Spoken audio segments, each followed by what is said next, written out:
Hello and welcome to Live, Laugh, Love Real Estate Conversations with Lisa Loveland and Kosta Hanztis.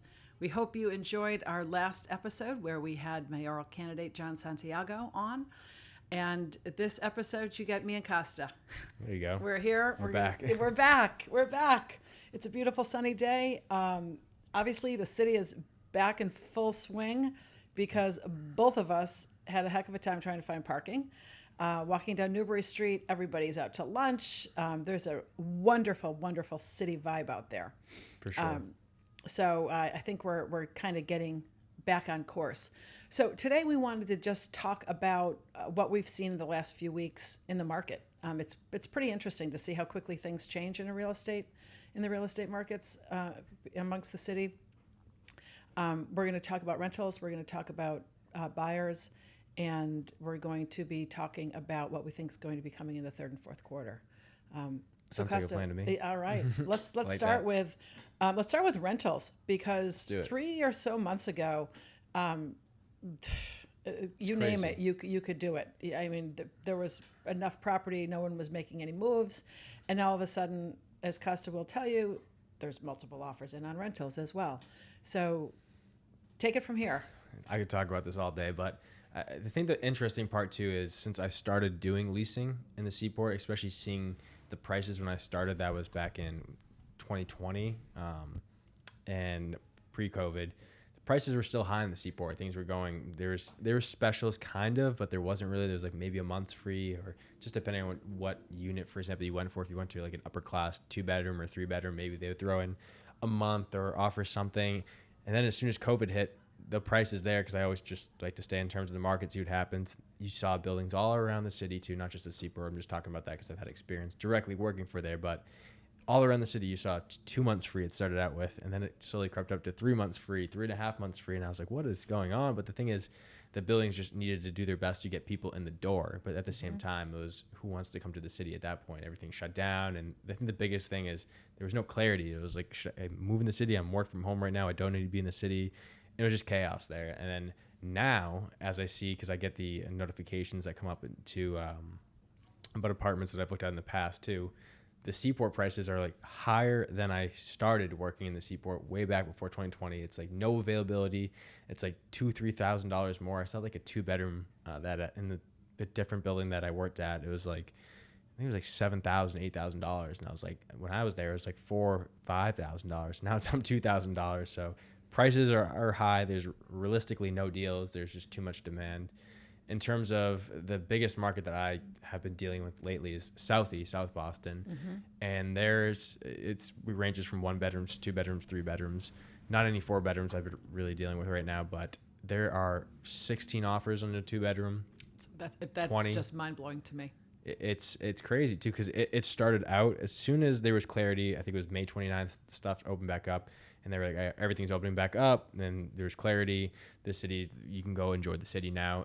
All of a sudden, just like that, everybody wanted to get an apartment again. And we talked about this. The main thing was that pent-up demand, because a lot of people, especially that are younger, went home, maybe wherever home is, left the city. And now that there's clarity, they want to be back in the city, enjoying the city lifestyle. Mm-hmm. So that's one big thing too. And then the good point you brought about was, you talked about was there's buyers who, due to the low inventory and the high prices, especially first-time buyers, can't afford to buy a home. So they're either forced to continue renting where they are right now or find a new place to rent too. So it's just like this catalyst of a bunch of different things combining into one.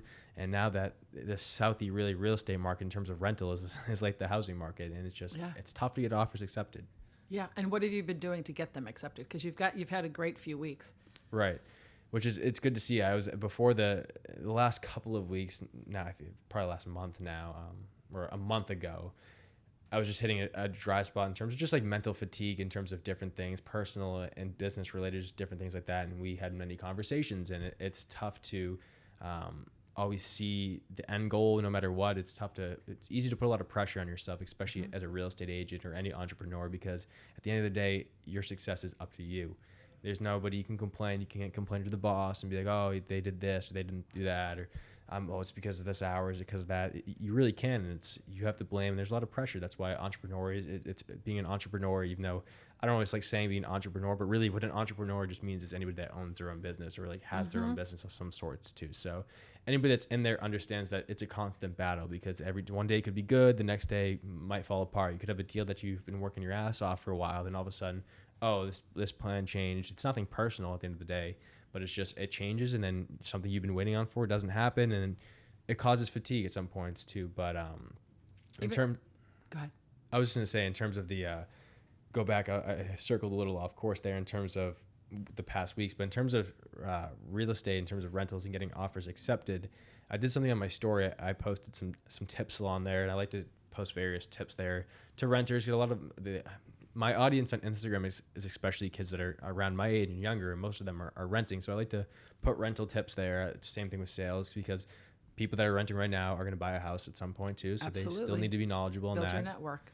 And it's just, I think the main thing what I put on my story too, and I talked about, was there's not really, and the same thing goes for buying. I'll let you talk more about buying in terms of, because I think we did in the last thing about tips and tricks, but at the end of the day, it really comes down to who is offering the most amount of money, which is crazy because there's multiple bidding in rentals now. Things are going, there could be a rental for $2,500 and it goes for $3,000. And you can wonder, oh, well, why didn't my offer stand out? But the reason why probably you didn't get accepted, it was that somebody probably offered higher in terms of a monetary amount, or someone was just more qualified. It really just comes down to those two things, unless there's just something different. Somebody knows somebody, which is a big thing too. A recent deal is just because, and this is not necessarily why this happened, but it's important if you're a renter, if you're using a real estate agent, if you're not using a real estate agent, relationships are important. So you don't want to just go into a rental and just don't talk to the agent there, don't talk to anybody, see it, then submit an application. They don't know who you are. You want to do your best to at least talk to the person and say, hey, what's the situation here?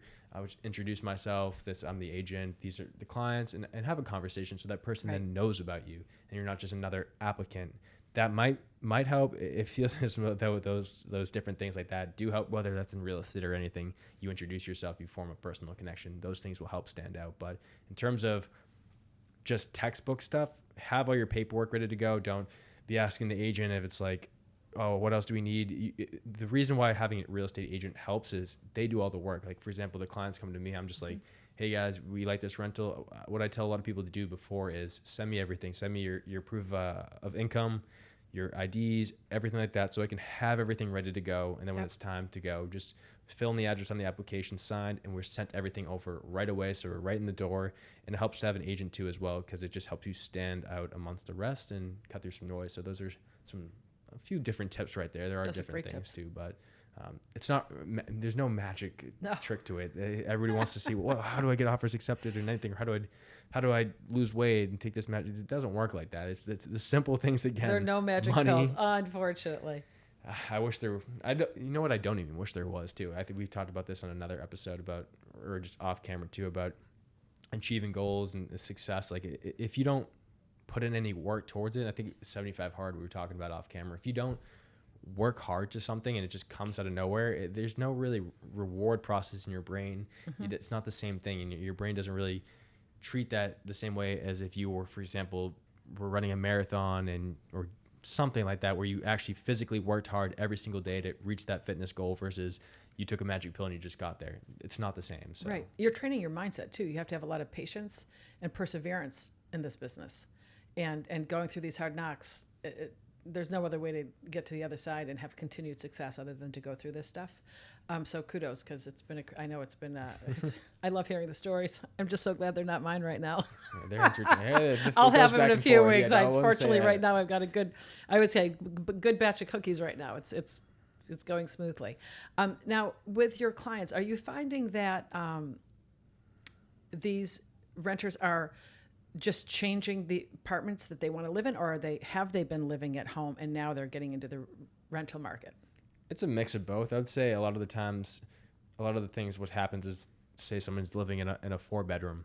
All of a sudden a roommate wants to move in with a partner, or somebody else gets a different job. Now they're forced to get a 3-bedroom, or same thing, just depending on the amount of people. And now they're forced to get a 2-bedroom, for example, if they were living somewhere else. So a lot of the times it is somebody that's already living in South Boston, for example, or just around those areas that are already accustomed to that. They just need a different size, but still there's a lot of the times there's at least one person in the mix that is living at home that just decides to want to move in with friends and experience that city lifestyle again. South, I talk about South just because that's really the hot spot for people in their young professionals in their 20s after school. Yep. In that age group. That's a hot spot in terms of the scene there, in terms of nightlife and just what there is to do around there. It's a hot spot. Mm-hmm.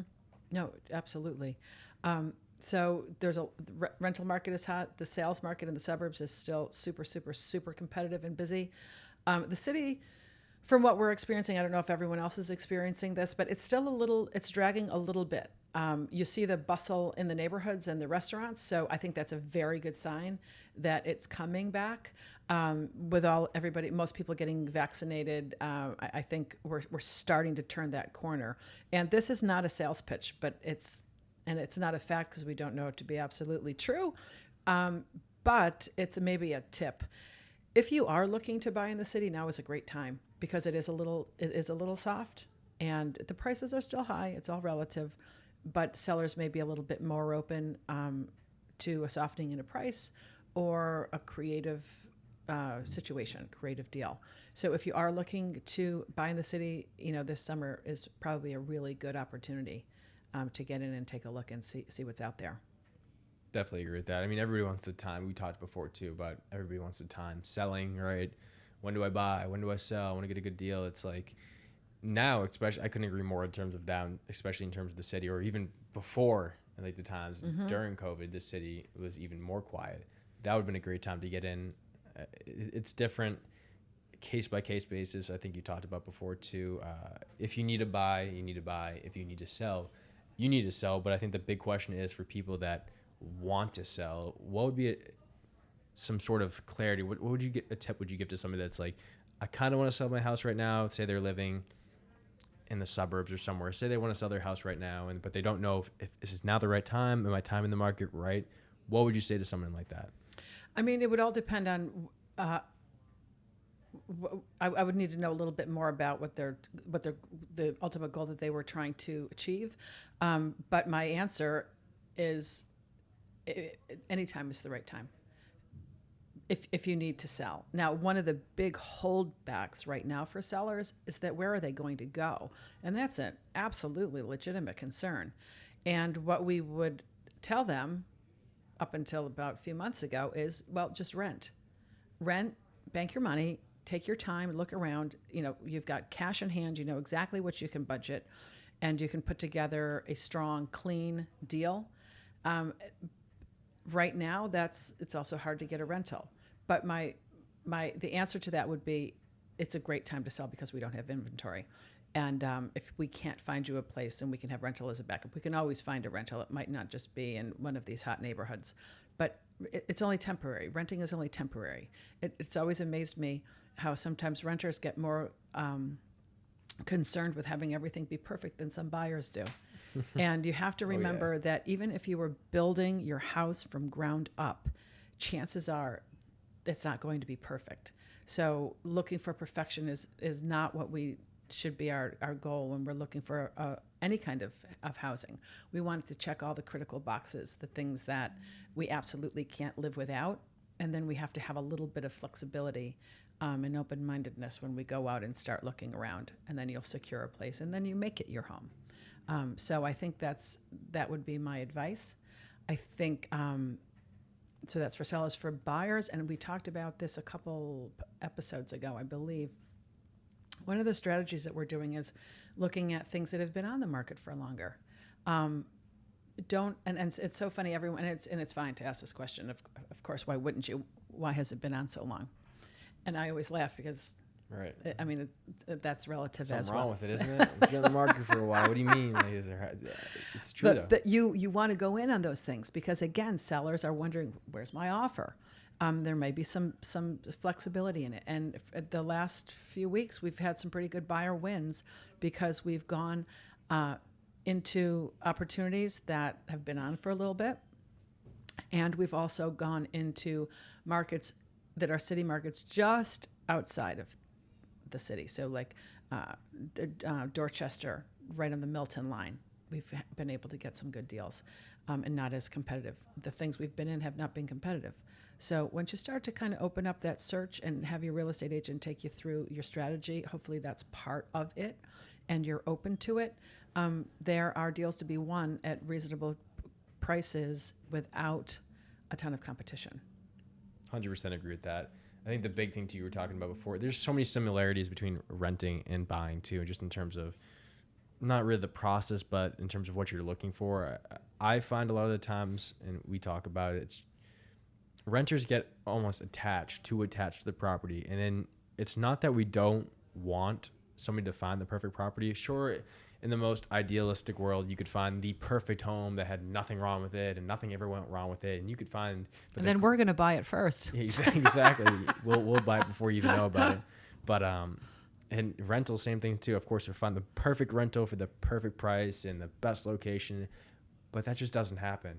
And it's not, there's case by case. It happens sometimes, I guess, for whatever it can. There's always outliers. But I think, too, what happens is in our own heads, I think we think if we tell a client, hey, like, you're not going to find everything you're going to want. That's just the truth. For me personally, in my head, sometimes I'm like, is that actually going to happen? Like, what if there is something like that? But countless times over and over again, you find out that there isn't the perfect thing no matter what. And if you don't tell your client, hey, we had this conversation yesterday, if you don't say, hey, like, there are going to be some things that there's not going to be the perfect apartment. You're not going to find, maybe something's missing there. So, and especially in this market, you don't have time to be like, oh, this one doesn't have all I want, so we're just going to keep searching. If you do that, you're not going to ever find something, and you're going to get overpaid for something because everybody likes to be late to the party. So you think competition's bad right now in terms of renting specifically. Wait till everybody else is late to the party and wants to get into wherever they want. Exactly. It's going to be even worse. And maybe it won't be. Like, there's no way of predicting. We don't have magic crystal balls here, but in terms of just common sense, you would think that, all right, if you can get in now, okay, maybe it doesn't have this, or it's a little smaller than what I like, but it has the majority of the key features you want. You're gonna have to pay it above it anyways. You might as well go for it. Right, and it goes back to, how does it feel? So if it doesn't have all the features and benefits you want, kind of put that out of your mind. Walk into that apartment or home for sale and see how you feel. Right. Because that's your day-to-day.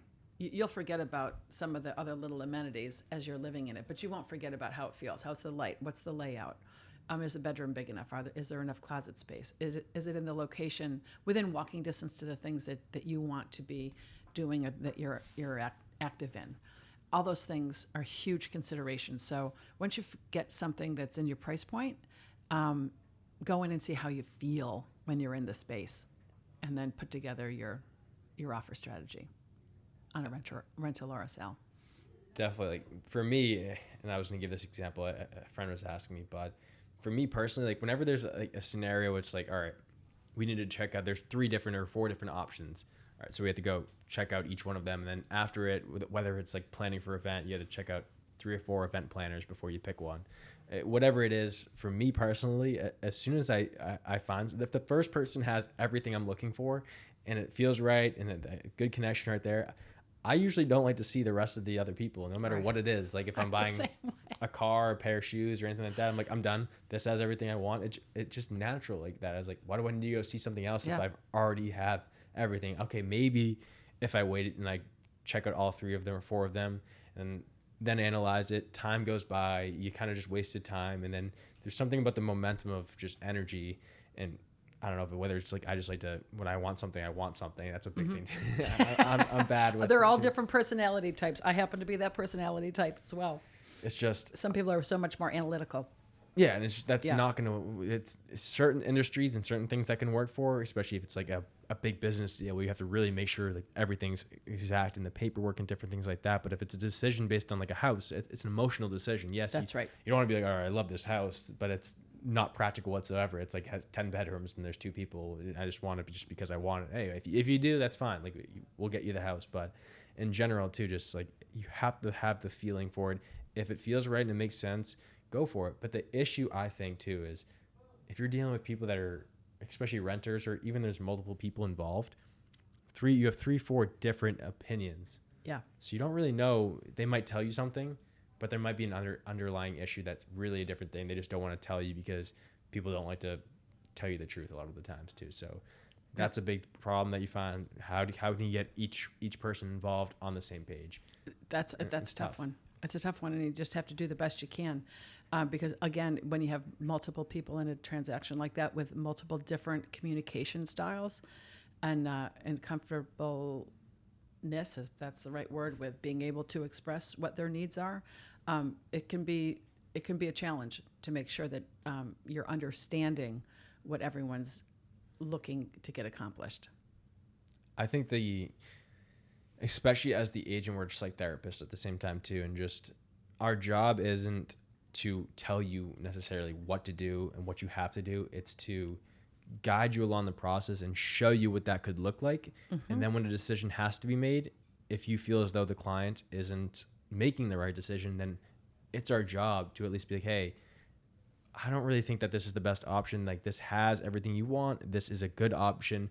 I wouldn't be doing my job if I didn't tell you that, at least portraying that, whatever it is, right, to give them that. You're not be like, oh, you have to do this because like I want to make money right away, or I want the deal to be closed, to be done. It's really not coming. I mean, some people could think that, some whatever profession it is, but for us personally talking like that, it's more of, hey, we want you truly to make the right decision, because maybe if you don't go with this, we know how difficult it is to get something else accepted. Right.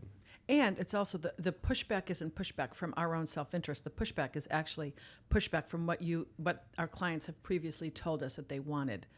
And we're pushing back on that, because so many times people will get so far into the process and they get cold feet. Yeah. And they forget what they had said initially. And they do need that little bit of, let's slow this down a minute and think about what you're saying, because it's not what you were saying earlier. And is this still, a concern for you? Because, and you've seen a lot of it this week too, where you actually got their offers accepted and then they got nervous. Yeah. And that, so we're helping with the emotions in the beginning of the process, the middle, and the end. Right. It's tough to distinguish whether or not there's actually an issue that they can't do it, or there's like something else that's like, all right, this person can't actually move forward because they do truly have cold feet and something changed, either financially or a situation changed, versus it's, oh, I don't know if it's the right. And you have to do your best, especially it's tough in virtual via text. That's why I hate texting a lot of the time. It's like every time this situation comes up, you always say, hop on a call and then do that. And I'm the same way, but it's just like, especially with people younger, everybody likes to text, or it's tough to get everybody and then call, but it is so much better no matter what it's dealing with. It's not the same.